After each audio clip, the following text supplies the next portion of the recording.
do a little piece to camera without you seeing me because we've got such a lovely view, and who wants to look at my ugly face? Anyway, yesterday we went to Hell's Gate, which is in the thermal area. It's like a thermal park, and we walked around it for a little while.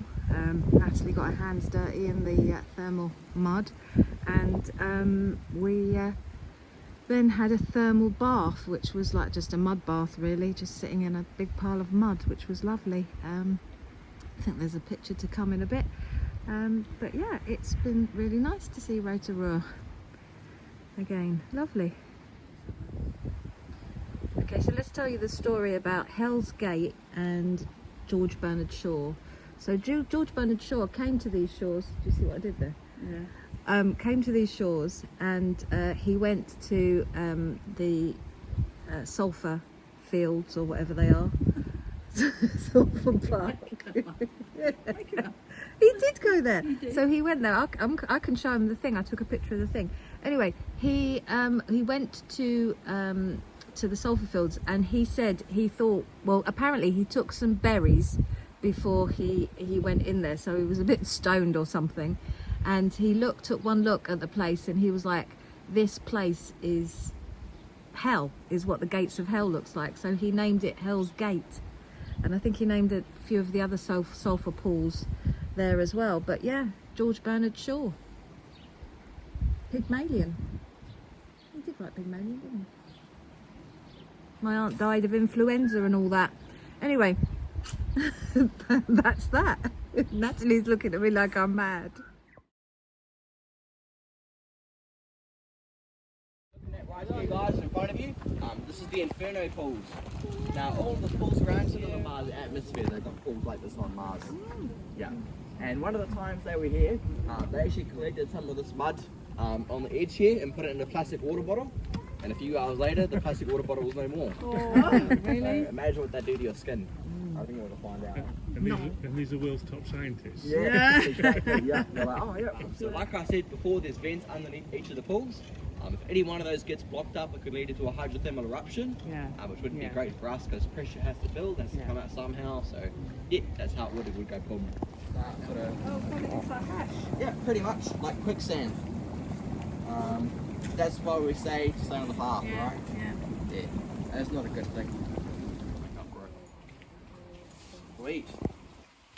Alrighty. So everybody gathers round. If I hold this up like this, everybody can agree it looks green, sort of. Yeah. But if I flip it over, it's silver. Yeah. A bit of a trick of the eye, eh? Yeah. So our silver fin, everybody knows is on our sports logos. Anybody tell me why? It's native to here. It's native. Yep. That's sort of a part of it. Yep. Can anybody else tell me why? Kiwis? No white style on our logos? Nah. Why? What? Symbolic of something. It is symbolic. Our silver fern has sort of a cultural meaning. Now, our silver ferns, our Māori warriors used. What do you think they use them for? Can I ask that question? You guys think you might know? Decorating. Okay. What if I left it on the ground here? So let's say the Māori warriors put it on the ground. What do you think they use it for? A trail. Trailing, directions, yep. So at night you can see this because it reflects the moonlight, so it's bright. So when the first Māori warrior would lay this down, the rest of them would run through, and the last person would either flip it over or on its sides, not followed. So they're quite smart with it. I never knew what it was until I had a It's like gorillas in the mist. You see the water bubbling there. But yeah, I like this slide, and I call it very wild. We have a mud volcano. Now, this is the second largest mud volcano in the world. The first is in Chile, but it's an entire island, so I doubt we're going to get there anytime soon. But this mud volcano here is only around 25 years old, so quite young. I guess we'll see how we get in like 80 years or so. Yeah. You know, when I'm 800 and something. This is really wild because that's bubbling. Alrighty guys, so we're looking at right here. This is our steaming cliffs. So this is the coldest pool in our park, believe it or not. The only thing that makes it look hot is the steam. actually around 30 degrees Celsius. You guys want to jump in? Yay. Nah, I'm kidding. You cook yourself if you jump in there. Our steaming cliffs are sitting at around 122 to 144 degrees Celsius. So don't try swimming in there, guys. Whatever you do. It'll start drifting down a little bit. Can anybody tell me what this is called? Slime. No, it's called bentonite. You guys can feel some if you like. It's nature's sunblock. No, please help yourself. Feel free to take some if you like. Put it on your skin, it's really good for it. This is how I stay so young at 640 years old. This is my morning skincare routine. So I put this all over my skin, let it dry, grab some mud in the afternoon, evening, and apply that too. Anybody else want some? Yeah, take some if you like. It's very strange, isn't it? Yeah, it's quite interesting, isn't it? And then you want to grab both your hands and just rub it. Like that. Yeah, keep rubbing it. Please. And there you go. Oh, it's totally liquid. Yeah, actually bentonite now. That's why I don't want to rub it, because it gets messy. Oh, yay. That's what you made me do. Yeah, that's why I got the volunteer, exactly. Right? Anybody else want to play with some? I've got a little Again, ball here please for you. help yourself. Don't worry, there's a place we That's can wash nice. it off. It is, isn't it? What's that? There's some water over there. Yeah, just in the Help yourself. 300 degree one. Sweet. Well, I've never seen anything like that before. Nah, that's lovely. Sweet. Yep, Sorry. now this is our It's not just medicine a lake. joke, is it? So this is where the women and children would bathe when the men had the falls. Now the women and children would only bathe around the edges for two reasons. Number one, around the edges is around 40 degrees Celsius, and the middle around 60. Number two, we'll grab my stick, start poking. That's the floor there. That's the floor there. And I can't touch the floor here, so it drops quite a lot. Saying that though, You can actually hear it bubbling, can't you? Sorry? You can actually hear it bubbling. It's crazy.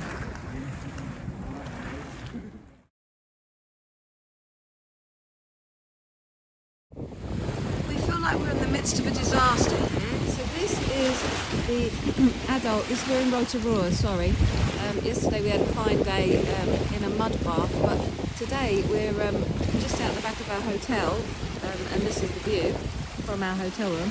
But there's a black swan out there, and well, there are two black swans out there, and then there's like these little babies. I don't know whether you can see them, and they're being chopped around in the sea. So I don't know whether to get my caps off and swim out and save them for the mama. I don't really know what to do. And I suppose they've got to learn. It's a little bit choppy out here. The babies are getting a bit closer, you can see. But this is the boat deck, or deck. As I said yesterday, it's the deck. And this is the jacuzzi, where you can sit and have a bit of me time. Pretty cool. The manager's a bit Basil Fulton. When I say a bit, I mean a lot. Very interesting geezer, but the place is lovely. And I'm out here on the deck, and where the jacuzzi is, on the deck, and this is a volcano pushing out of the water. We're all in danger! Run! And this is the view from our deck. There's the deck. Natalie's laughing. This is the view from the deck. And you can see over there, that's Lake Rotorua. And this is our little lodge. Sorry, it's a bit untidy, but we slept there last night. Yeah, interesting one, interesting hotel. And now we're off to Paihia, which is a 6-hour drive. We're like Thelma and Louise, as my cousin said.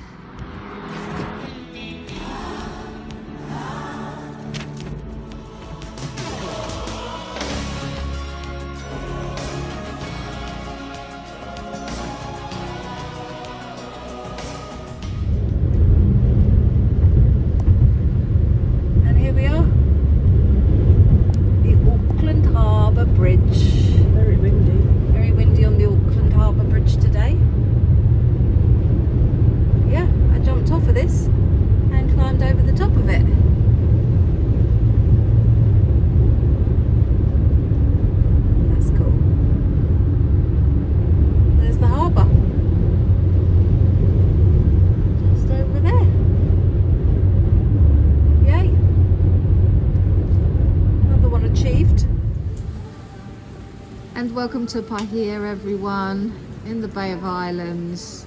It's coming down with rain, and it's yeah, it's it's ridiculous.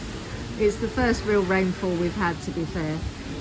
But yeah, there's the sea, there's our spa pools and everything, and it's blowing up a hoolie.